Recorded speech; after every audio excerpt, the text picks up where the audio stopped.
Assalamualaikum dostlar, size bugün Kızılda olmasındağı Korkutpapa Müziği'ndeyiz. Yine bizi korkutuyoruz. Size bir oyunda göstereyim. Mineki misalından bey. Şarkı vakaya zap ve nikaya. İslam dininin Arap dilinde yazılgan. Birincisi orta ғасырлық жандары және де мынау бұрынғы тас және де мынау мұны білмедім. Ақсақ қыз мұнарасы. Достар, есіме түсті. Осы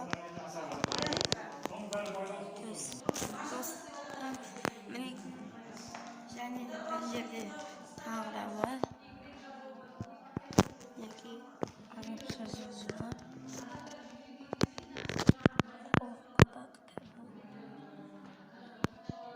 не Нұрсұлтан Назарбаев.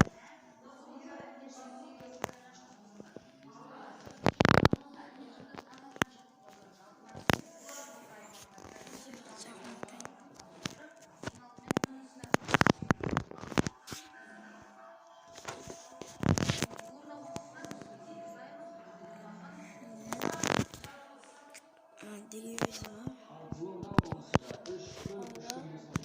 және де мына жерде тағы да үлкен ағаларымыз және қорқытатын тағы өнерін орындап жатқандағы суреті бұрынғы қанжар, оқшантай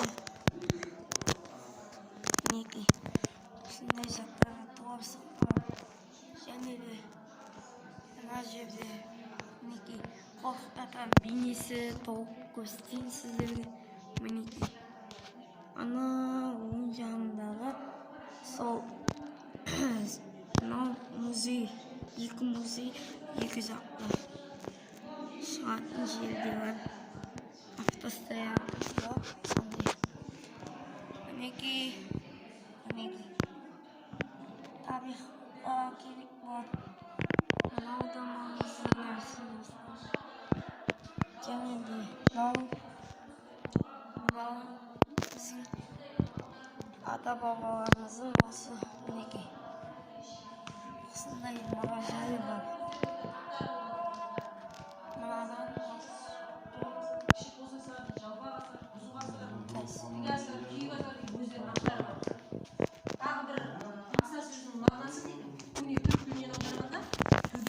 Мағынаны білдіреді. 46-50 жылдары Хорезм археологиялық этнографиялық экспедициясы зерттеу жұмысын жүргізгенде дейді, қалалар бір-бірімен жер асты туннельдер арқылы байланыс жолдары болғандығын дәлелдеген. Су жүретін жолдарының тіпті жау шапқан кезде белгі беретін жаңағы мұнаралары болған дейді. Соғыста қорғанбаған ғой.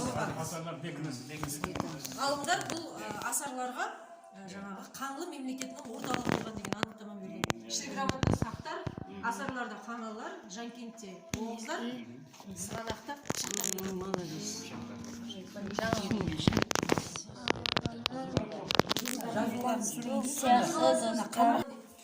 Достар, міне жаңа кішкене үзілісте болдым. Мына суретке үлкенірек алайын десем жетпейді. Достар, міне отырар қаласы. Ал архитектурасы жөнінде дейді, қаланың әсемдігі. Бұхарада, Хорезмдегі базар. Қаптама бұйылған түсін бермейтін неге. 13-ші ғасырда жағылған красканы қараймыз. Әлі күнге дейін сақталып тұр. Мына тұрған қыш ыдыс хандардың заманындағы қолданған, біздің тұрмыста қолданған ыдыстары. Қыш ыдыс тұрған. Мынау Ұлы Жібек жолы бойының картасы. Бұл картада Жанкент қалашығы көне атауы Яңгикент деген қаламен белгілі. Яңгикент деп жазылады бұл жерде. Көне атауы Жанкенттің. Жаңа қала дегенді білдіреді дейді. Қорқыт атамыздың портреті. болжаммен келтірген, аңызбен осындай болды деген жаңағы деректерге сүйене отырып, тарихи деректерге сүйене отырып. Бір сүйектерді айтып Бұл сүйек жаңағы Жанкент деген қаладан табылған. Кәдімгі енді археологтардың айтуы бойынша түйенің сүйегі дейді. Сол түйенің сүйегінен ойып жасалған барс бейнесіндегі қараңыз, өте шебер жасалған. Тісі, көзі, құлағы, таңбасы, қанаты әлемге дейін анық. Кәдімгі көрдің бе? Бұл енді жаңағы қаруға, я болмаса үйге ілетін мүлік ретінде, әшекей бұйым ретінде пайдалануға ілетін тесіктер бар, қарасаңыз. Ал мынау зат қараңыз, музейдегі ең құнды экспонаттың екіншісі осы қошқар бейнесіндегі мүсін. Бұл кәдімгі нұсқа оригинал. Бұл пештің аузы болған. Кәдімгі пештің бергі аузы. Ошақтың аузы. Ошақтың, иә. Қошқарды қатты құрметтеген дейді оғыздар. Оғыздардың тотемі күш-қуаттың, байлықтың, берекенің, бейліктің, құттың белгісін білдіреді дейді қошқар бейнесі. Жалпы тарихи деректерге сүйенсек, Александр Македонский мысалы, өзінің басына тағатын бас киімі бар ғой. Сонда осындай қошқар бейнесі мүсіні не қылған, әсемделген қошқар бейнесімен. Ол бейлік пен құтты білдіреді дейді қошқар. Сосын жаңа кинолар бар ғой, Золотое руно дейді. Алтын адам табылған есіктен. Сол алтын адамның коронасын байқасаңыздар, барсаңыздар, қарасаңыз қошқар тұр. Күш-қуат пен бейлікті білдіреді. Жөнеліп кететін болған дейді. Шайтан жоламайды дейді ол жақта жүрген жер. Бізде өзіміздің текемет болсын, сырғамыз болсын, барлығында киімімізде қошқар бейнесі осы жақтан қалған. Мынау Жанкенттің орны қазір. 1806 жылдан бастап қазба жұмыс. Қобыз міне аға. Сонымен достар біз көрсетіп историк. Соған өте қажет болып тұр. Жаңа бәрін анықтап түсіріп ал, мынаның бәрін анықтап түсіріп. иә мен блог түсіріп жатырмын.